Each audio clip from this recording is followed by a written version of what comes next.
ہمارا اور قادیانیوں کا اصل جھگڑا کیا ہے یار؟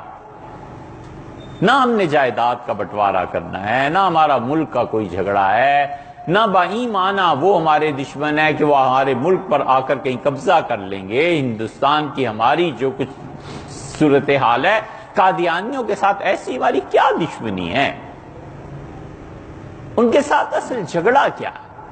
اصل مسئلہ یہیں آ کے اٹک جاتا ہے کہ ہم کہتے ہیں حضور اقدس صلی اللہ علیہ وسلم خدا کے آخری رسول ہیں، اللہ کے آخری نبی ہیں، اور وہ کہتے ہیں کہ اللہ کا آخری نبی اب تک جو آیا ہے وہ مرزا غلام احمد قادیانی ہے، اور صرف یہی نہیں ہے بلکہ ان کے بعد بھی نبوت جاری ہے، آئندہ بھی نبی ہوتے رہے۔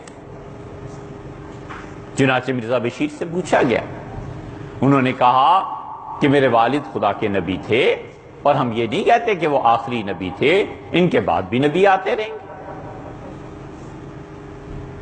ایک چیز وہ اضافہ کرتے ہیں جہاں سے دھوکہ دیتے ہیں، وہ کہتے ہیں کہ ہم یہ کہتے ہیں کہ شریعت والا پیغمبر آخری حضور صلی اللہ علیہ وسلم آئے تھے، اور بغیر شریعت کے، بغیر کسی نئی شریعت کو لائے ہوئے وہ ہمارے والد مرزا غلام احمد قادیانی۔ یہ وہ دھوکہ ہے جہاں پر آ کر بہت سے پڑھے لکھے مسلمان پھنس جاتے ہیں۔ ہم کہتے ہیں کہ اگر یہی آپ کا دعویٰ ہے کہ مرزا غلام احمد قادیانی بغیر کسی نئی شریعت کے آئے ہیں، اور شریعت ان کی وہی ہوگی جو حضور اقدس صلی اللہ علیہ وسلم کی ہے، اسی پہ مرزائی حضرات کہتے ہیں کہ نبی کریم صلی اللہ علیہ وسلم خدا کے آخری رسول ہیں، شریعت والے، اور ہم جس کو نبی مانتے ہیں وہ بھی نبی اور رسول ہے مگر بغیر شریعت کے، شریعت اسی پہ عمل کرے گا، نماز رسول اللہ صلی اللہ علیہ وسلم جیسی، روزہ، حج، زکوٰۃ وغیرہ وغیرہ جتنے سسٹمز اسلام کے ہیں وہ سب کے سب یہ ہمارے جو تھے مرزا غلام احمد قادیانی، ان کو رسول اللہ صلی اللہ علیہ وسلم نے نبوت دی ہے، اور ان کی مہر سے یہ نئے نبی آئے ہیں، البتہ شریعت وہی ہے جو پرانی۔ ہم کی خدمت میں بارہا عرض کرتے ہیں کہ حضرت نبی کریم صلی اللہ علیہ وسلم ساری عزت، احترام، بلند تر مقام، صاحب حوض کوثر اور صاحب شفاع ہونے کے باوجود وہ اتھارٹی نہیں ہے کہ کسی کو نبوت دیں۔ نبوت خالصتاً اللہ دیتا ہے، اللہ کے علاوہ کسی کا کوئی حق نہیں ہے کہ نبوت میں دخل دے یا کسی کو نبوت کوئی سند اور سرٹیفکیٹ ہے جسے کوئی دے دے گا۔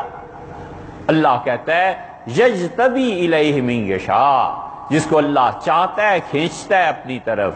اللہ فرماتے ہیں کہ وہ اللہ کی ذات ہے جو نبوت کو عنایت کرتی ہے۔ رسول اللہ صلی اللہ علیہ وسلم کیسے نبوت تمہارے اس کو دے سکتے تھے؟ اول تو یہی جھوٹ ہے، اور پھر آپ کہتے ہیں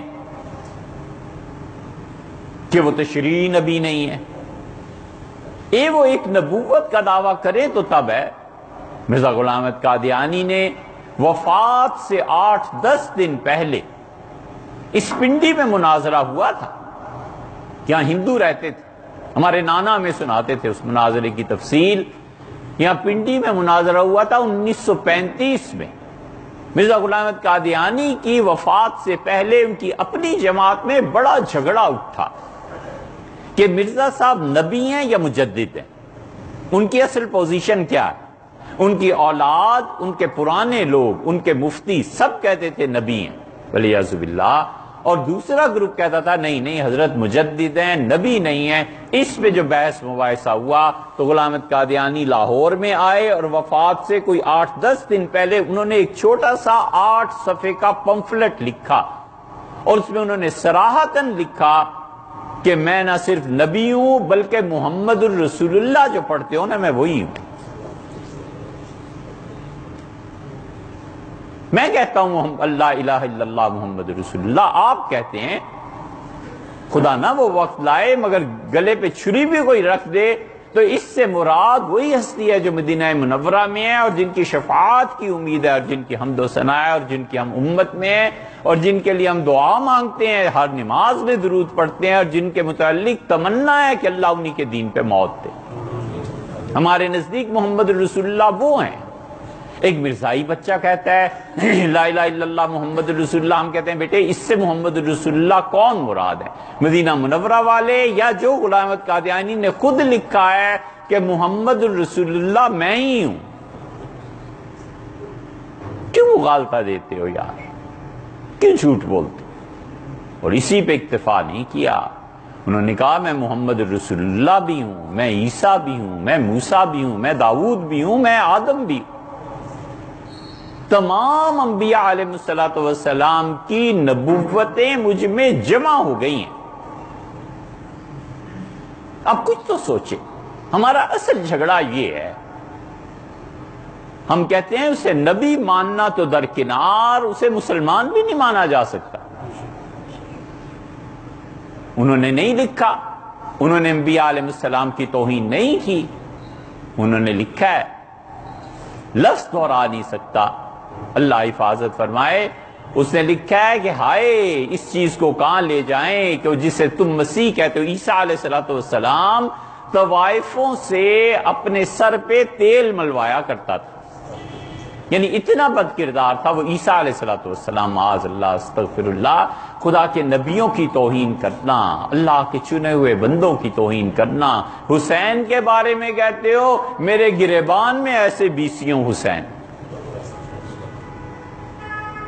حسین رسول اللہ صلی اللہ علیہ وسلم کے نواسے تھے، وہ واحد بچے ہیں جن کے لیے رسول اللہ صلی اللہ علیہ وسلم اپنے منبر سے اترے اور اپنے دونوں بچوں کو اٹھا کر دونوں ہاتھوں پہ خطبہ دیا، اور رسول اللہ صلی اللہ علیہ وسلم نے جنہیں اپنے کندھوں پہ بٹھایا، اور نبی کریم صلی اللہ علیہ وسلم سجدے میں پڑے رہے، اور حسن رضی اللہ عنہ بچے تھے، آ کے نانا کی پیٹھ پہ بیٹھ گئے، رسول اللہ صلی اللہ علیہ وسلم نے طویل سجدہ کر دیا کہ کہیں ایسے نہ اٹھوں اور یہ جو لطف اٹھا رہے ہیں حسن یہ جاتا رہے۔ حسن اترے ہیں تو رسول اللہ صلی اللہ علیہ وسلم نے سر اٹھائے، ایسے حسین میرے گریبان میں جھانک، کہ یہ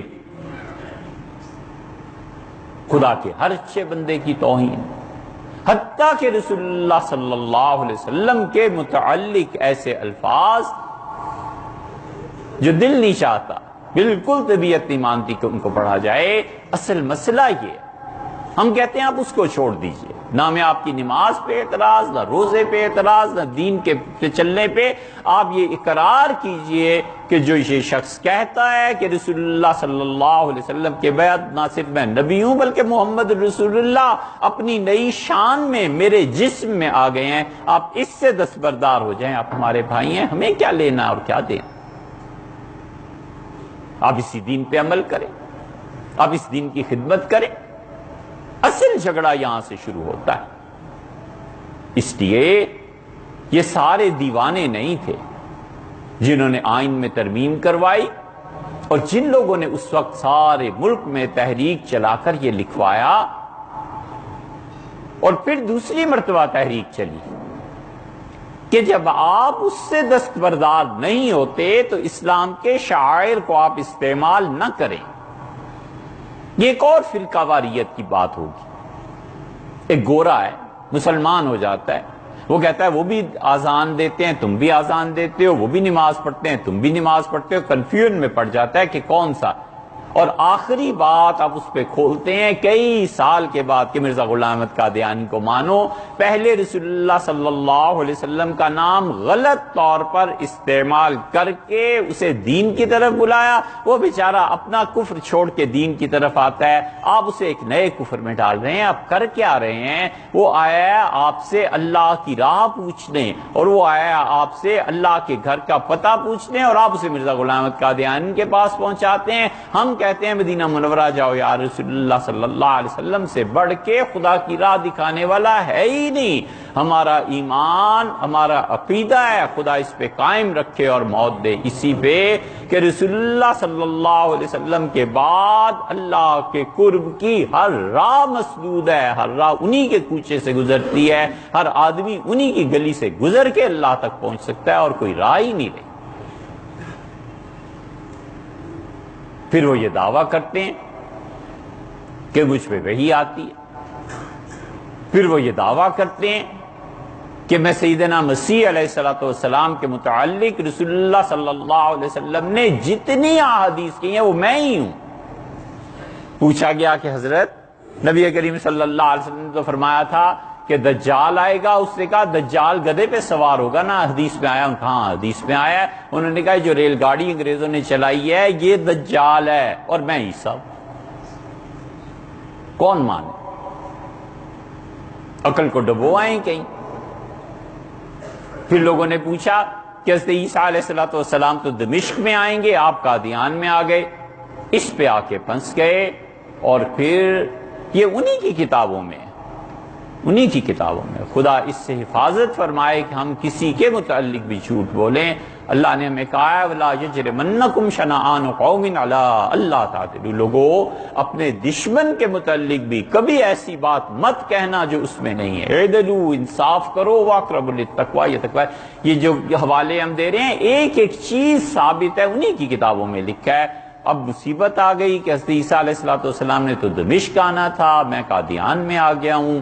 نبی کریم صلی اللہ علیہ وسلم فرماتے ہیں عیسیٰ علیہ السلام جب آئیں گے تو یہ زرد رنگ جو خالص چشتیوں کا رنگ ہے نا، بدھسٹ جو دو چادریں اوڑھتے ہیں، ہندو جوگی، یہ رنگ جو زرد ہے حضرت طلحہ رضی اللہ عنہ اوڑھتے تھے۔ آپ نے فرمایا یہ دو زرد چادریں ہوں گی عیسیٰ علیہ السلام کے جسم مبارک پہ، اس پہ پھنس کے کہا بتاؤں گا۔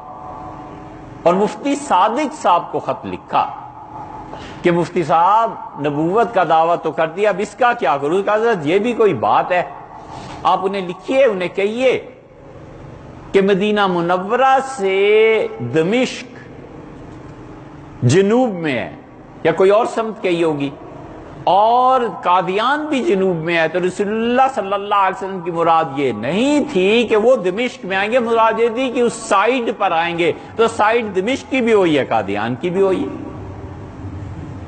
اور رہ گئی دو زرد چادروں کی بات، تو انہیں لکھیے کہ دو زرد چادریں اللہ نے مجھے بھی اوڑھائی ہیں۔ ایک زرد چادر یہ ہے کہ مجھے بلغم کی بیماری ہے سینے میں، اور دوسری زرد چادر نیچے کی گیا ہے کہ پیشاب کی بیماری ہے۔ دو زرد چادریں میرے پاس بھی۔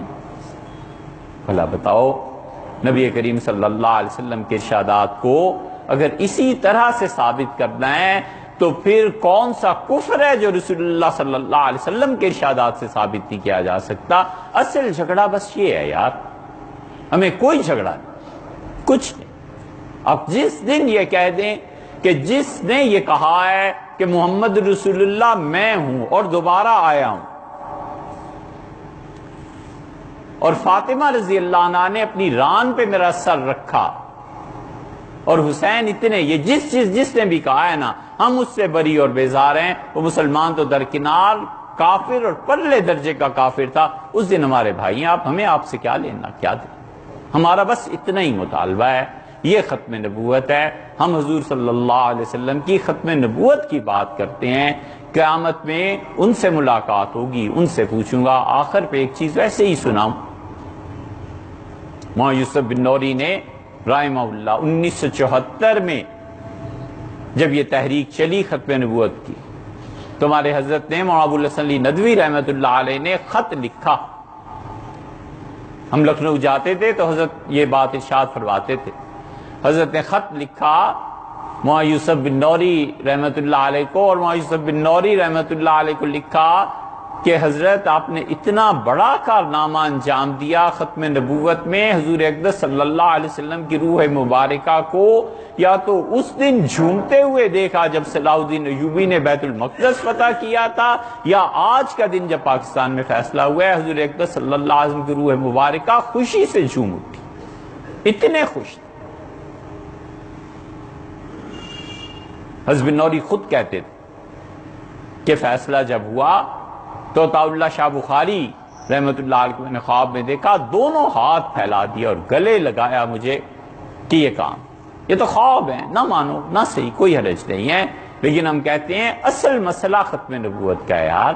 حضور اقدس صلی اللہ علیہ وسلم کو چھوڑ دیں، کس در پہ جائیں؟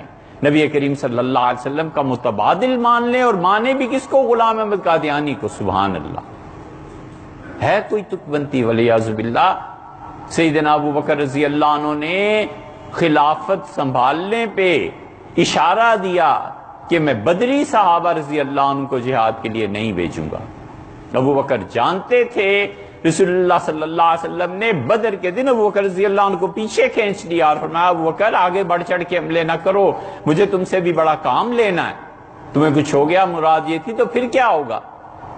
ابو بکر رضی اللہ عنہ بدری صحابہ رضی اللہ عنہ سے بڑی محبت تھی، فرماتے تھے یعنی اشارتاً فرمایا کہ بدری صحابہ آئندہ سے جہاد پہ نہیں، لیکن ختم نبوت کا جب مسئلہ اٹھا فرمایا سب جاؤ، 700 حافظ صحابہ رضی اللہ عنہ شہید ہو گئے اس ختم نبوت کے مسئلے۔